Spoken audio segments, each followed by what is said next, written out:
Hello viewers, আসসালামু আলাইকুম। আশা করি সবাই ভালো আছেন, সুস্থ আছেন।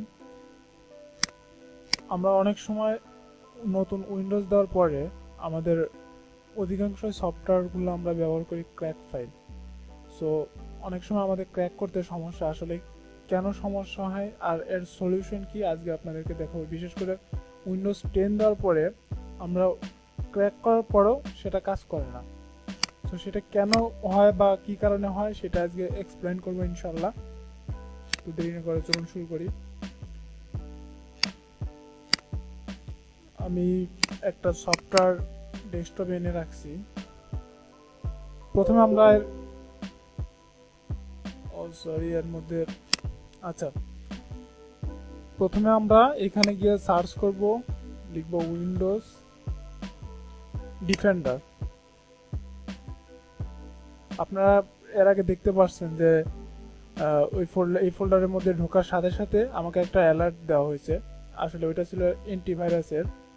আচ্ছা, যাই হোক, আমি এখান থেকে যাব সেটিংসে যাওয়ার পরে এখান থেকে রিয়েল টাইম প্রোটেকশন যেটা আছে এটা অফ করে দিব। তারপরে ক্লাউড বেসড প্রোটেকশন এটাও অফ করে দিব, এইটাও অফ করে দিব।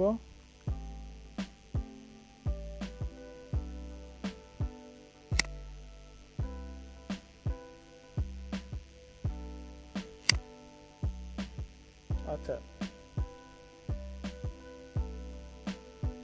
এখন দেখতে পাচ্ছেন যে পিসি স্ট্যাটাস অ্যাট রিস্ক।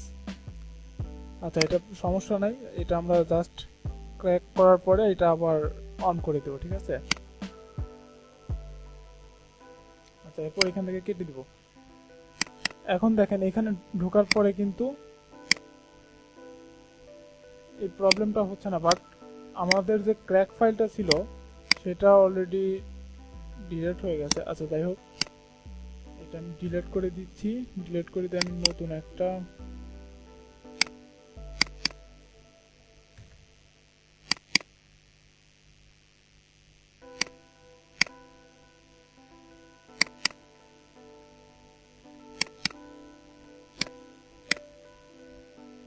আচ্ছা, এটা আমি ডেস্কটপে নিয়ে যাব।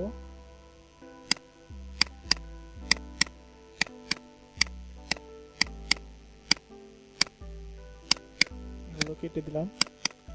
দেখুন, এখন কিন্তু এই ফোল্ডারে আসার পরে কিন্তু কোনো সমস্যা হচ্ছে না। সো এর কারণ কি? কারণ তখন অ্যান্টিভাইরাস অন ছিল। আসলে আমাদের এই সমস্যাটাই সবচেয়ে বড় উইন্ডোজ 10-এ। অ্যান্টিভাইরাস অন থাকার কারণে আমরা যে ক্র্যাক করতে চাই আসলে সে ক্র্যাকটা হয় না। অ্যান্টিভাইরাস ওটাকে ধরে আপনার ম্যালওয়্যার হিসেবে ওইটাকে ওটাকে ডিটেকশন করে ওটা রিমুভ করে দেয়, যার কারণে প্রপারলি কাজ করে না। সো প্রথমে আমরা অ্যান্টিভাইরাস অফ করব, অ্যান্ড তারপরে পুরোপুরি সেফটির জন্য আমরা ইন্টারনেট কানেকশনটাও অফ করব, কারণ নেট কানেকশন অফ না করলে আপনি ক্র্যাক করলে এটা ক্র্যাক হবে না। আচ্ছা, প্রথমে আমরা ক্যামটেসিয়া এটাকে ইনস্টল দিব।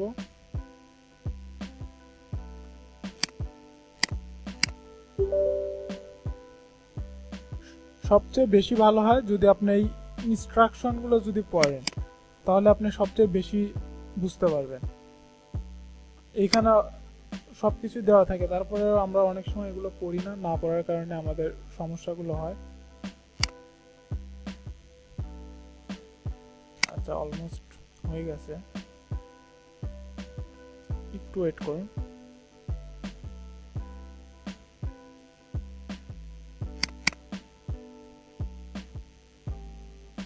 এই যে এখানে লেখাই আছে how to crack.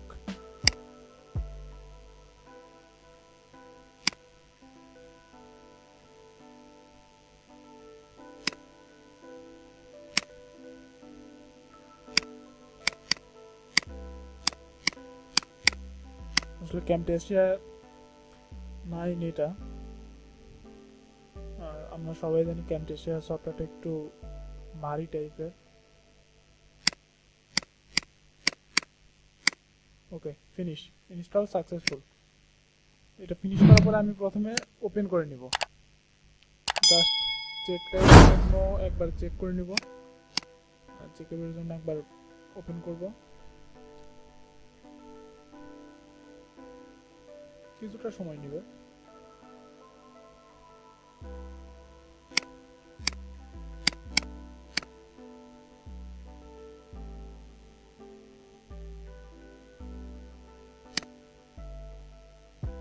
Okay, welcome, thank you for using ক্যামটেসিয়া।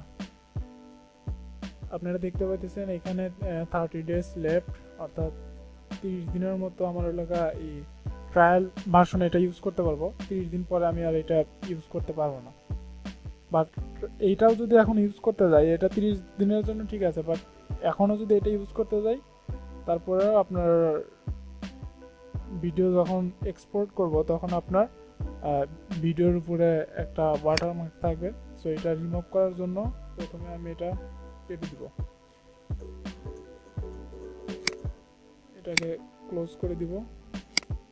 Close করে দেওয়ার পরে এখান থেকে এই যে দেখতে পাচ্ছেন যে ক্যামটেসিয়া স্টুডিও ক্র্যাক, এটাকে ডাবল ক্লিক করব।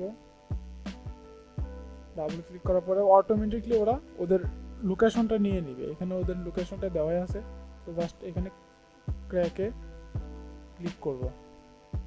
এই যে already Camtasia studio is successfully cracked, then ওকে।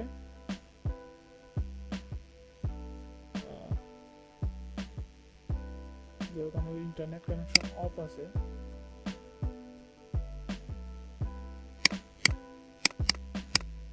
ওকে, এখন এটাকে ওপেন করে দেখি কি অবস্থা। তো এখন কিন্তু আর এটা চাইতেছে না আপনার, এটা যে ট্রায়াল ছিল এটা কিন্তু এখনো ট্রায়াল নেই, এটা আপনি এখন প্রপারলি ইউজ করতে পারবেন, এখন আর কোনো সমস্যা হবে না। সো গাইস, এই ছিল আজকের মতো ভিডিও, দেখা হবে পরবর্তী কোনো টিউটোরিয়ালে ইনশাল্লাহ। তার আগে অবশ্যই চ্যানেলটি সাবস্ক্রাইব করবেন এবং আপনার মতামত কমেন্টে জানাবেন, এবং ভিডিওটি অবশ্যই ভালো লাগলে বন্ধুদের সাথে শেয়ার করবেন। Thank you.